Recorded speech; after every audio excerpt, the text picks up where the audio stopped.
Hello students, इस video में English grammar के जिस टॉपिक को हम लोग स्टडी करने जा रहे हैं वो है क्लॉज।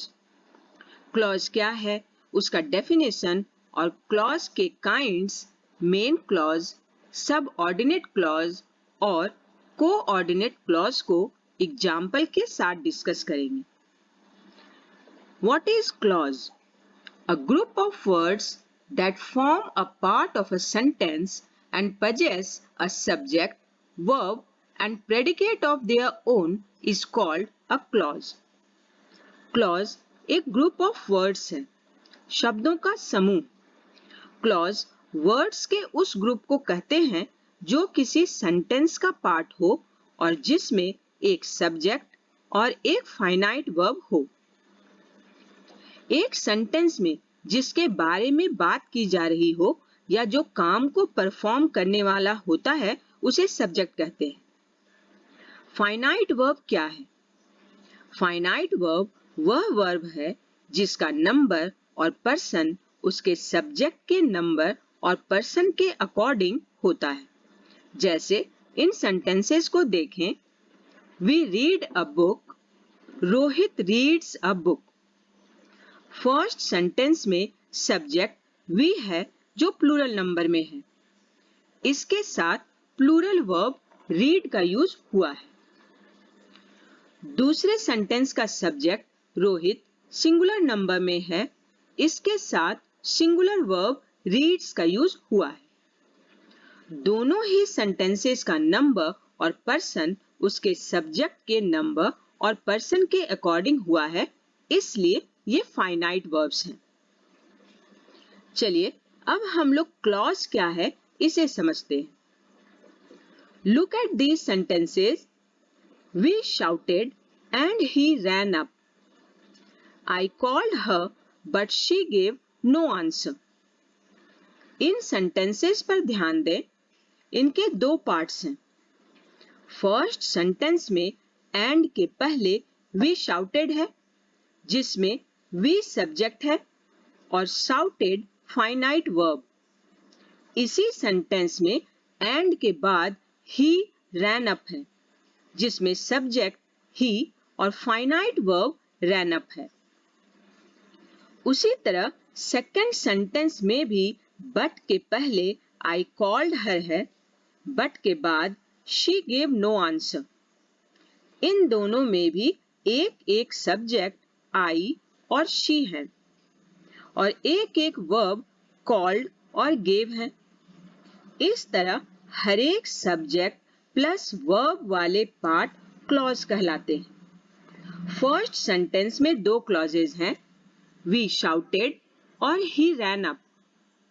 सेकंड सेंटेंस में भी दो क्लॉज हैं, आई कॉल्ड हर और शी गेव नो आंसर। इन सेंटेंसेस में एंड और बट से दोनों क्लॉजेस को जोड़ा गया है। चलिए अब देखते हैं क्लॉजेस कितने प्रकार के होते हैं। काइंड्स ऑफ क्लॉजेस, ये तीन प्रकार के होते हैं। मेन क्लॉज या प्रिंसिपल क्लॉज, सब ऑर्डिनेट क्लॉज या डिपेंडेंट क्लॉज, कोऑर्डिनेट क्लॉज। अब इन्हें वन बाय वन समझते हैं। Now look at these sentences. I know where he lives. मैं जानता हूं कि वह कहाँ रहता है। I cannot work while you are talking.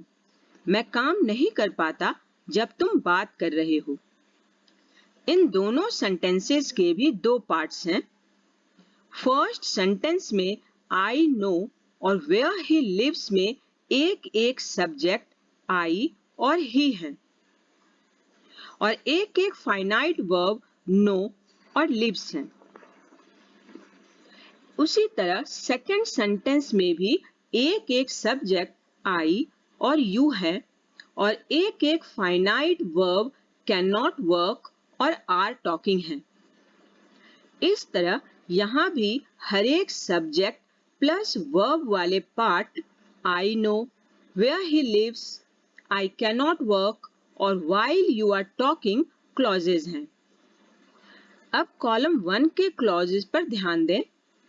दोनों ही क्लॉजेस आई नो मैं जानता हूं और आई कैन नॉट वर्क मैं काम नहीं कर सकता इंडिपेंडेंट हैं। इनका पूरा मीनिंग समझ में आ रहा है। ये किसी और क्लॉज पर डिपेंडेंट नहीं है, इसलिए इन्हें मेन क्लॉज या प्रिंसिपल क्लॉज कहते हैं। कॉलम 2 के clauses where he lives while you are talking dependent clause हैं। ये वेयर और व्हाइल से शुरू हुए हैं। इनका अर्थ स्पष्ट नहीं हो रहा है। सिर्फ वेयर ही लिव्स कहने से मीनिंग क्लियर नहीं हो रहा जब तक उसे मेन क्लॉज आई नो के साथ ना बोला जाए। उसी तरह while you are talking भी I cannot work के बिना इनकम्प्लीट है। किसी सेंटेंस में वह क्लॉज जिसका अपना कंप्लीट मीनिंग नहीं होता और जो किसी दूसरे क्लॉज पर डिपेंडेंट होते हैं सब ऑर्डिनेट या डिपेंडेंट क्लॉज कहलाते हैं। ये generally that, if, when, since, because आदि से शुरू होते हैं। Remember, a principal clause in a sentence is a clause which stands by itself as a complete sentence. A subordinate clause is a clause which depends on the principal clause in the sentence for its full meaning. Now, look at these sentences. She worked hard but failed. He sells newspaper and earns his living.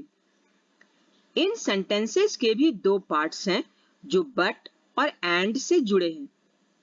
Sentence 1 में दो parts हैं, she worked hard और she failed।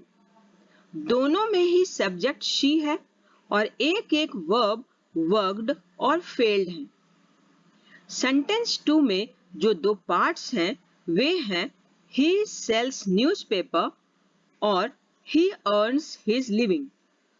दोनों ही parts में subject ही है और एक finite verb sales और अर्न्स।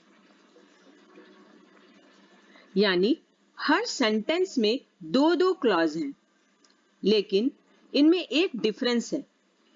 इनमें से हर एक क्लॉज एक ही रैंक या ऑर्डर के हैं, यानी समान महत्व के हैं। जब हम कहते हैं she worked hard या she failed तो दोनों ही क्लॉजेज इंडिपेंडेंट हैं। इनका पूरा अर्थ निकलता है। ये दूसरे क्लॉज पर डिपेंडेंट नहीं है। उसी तरह सेकंड सेंटेंस के दोनों क्लॉजेज he sells newspaper और he earns his living भी अपना पूरा अर्थ रखते हैं। अपना अर्थ स्पष्ट करने के लिए इन्हें दूसरे क्लॉज की आवश्यकता नहीं है। जब क्लॉज एक ही स्टेटस के हों तब वे कोऑर्डिनेट क्लॉज कहलाते हैं। ये यूजुअली कोऑर्डिनेट कंजंक्शन जैसे एंड, और, बट, सो, अदरवाइज आदि से जुड़े होते हैं, या कभी-कभी कंजंक्शन के बदले कॉमा या सेमीकोलन का भी यूज किया जाता है। कोऑर्डिनेट क्लॉज और सबऑर्डिनेट क्लॉज के डिफरेंसेस को समझें।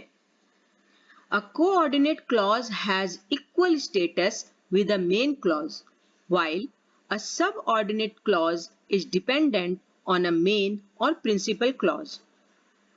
Coordinate clauses are introduced by coordinating conjunctions such as and, but, so, or, otherwise, etc., while subordinate clauses are introduced by subordinate conjunction such as because, as, since, than, though, if, that, etc., or relative pronouns and relative adverbs such as when, which, where, who, that, etc. In the next video, we will discuss kinds of subordinate clause. So don't forget to watch the upcoming videos. Video पसंद आया हो तो like और share जरूर करें।